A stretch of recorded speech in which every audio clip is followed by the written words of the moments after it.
रात के 3 बज रहे थे। राजस्थान के रेगिस्तान में बसा कुलधरा गांव, जो 100 बरसों से वीरान पड़ा था, जहां रेत के नीचे से अजीब फुसफुसाहटें उठती हैं, वहीं खड़ी थी एक टूटी हवेली, हवेली जैनाब। लोग कहते थे वहां कोई नहीं रहता, पर कभी कभी ऊपरी मंजिल की खिड़की में सफेद दुपट्टा हिलता दिखता था। हिना एक आर्ट स्टूडेंट थी। वो पुराने खंडहरों की स्केच बनाती थी। एक दिन वो जैसलमेर घूमने आई और सबके मना करने के बावजूद रात में अकेली कैमरा लेकर कुलधरा गांव की उस हवेली में चली गई। दरवाजा अपने आप खुला, जैसे किसी ने उसे अंदर बुलाया हो। अंदर सब कुछ धूल और रेत से भरा था, मगर दीवारों पर उर्दू में कुछ पुरानी लकीरें खुदी थीं। बीच में पड़ा पुराना आईना अजीब सी ठंडक छोड़ रहा था। हिना ने कैमरा उठाया, क्लिक किया।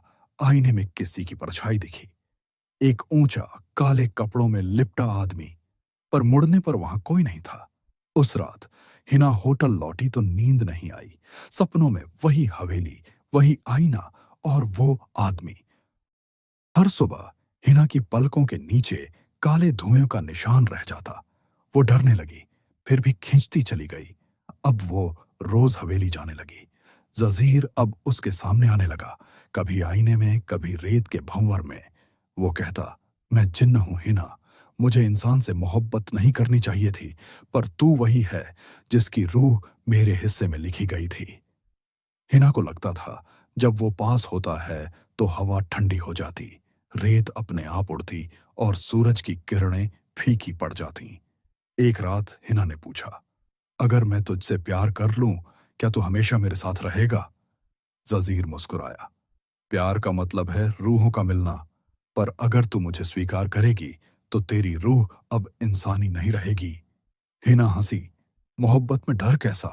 और अगले ही पल उसने जजीर का हाथ थाम लिया। आईने के पीछे काली आंधी उठी, हवेली की दीवारें कांपने लगीं, रेत का तूफान उठा। और जब सब थमा, वो हवेली फिर वीरान हो गई।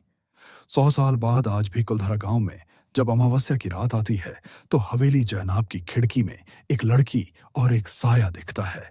लोग कहते हैं वो हिना और जजीर हैं, जो हर 100 साल में एक बार फिर से मिलते हैं, रेत में, धुंध में और किसी की आंखों में। अगर कोई उस हवेली के आईने में झांक ले तो उसका चेहरा नहीं दिखता, बल्कि एक आवाज आती है। क्या तूने कभी किसी जिन्न से प्यार किया है? ऐसी और कहानियों के लिए सब्सक्राइब करें फॉर्चून टेल्स टीवी।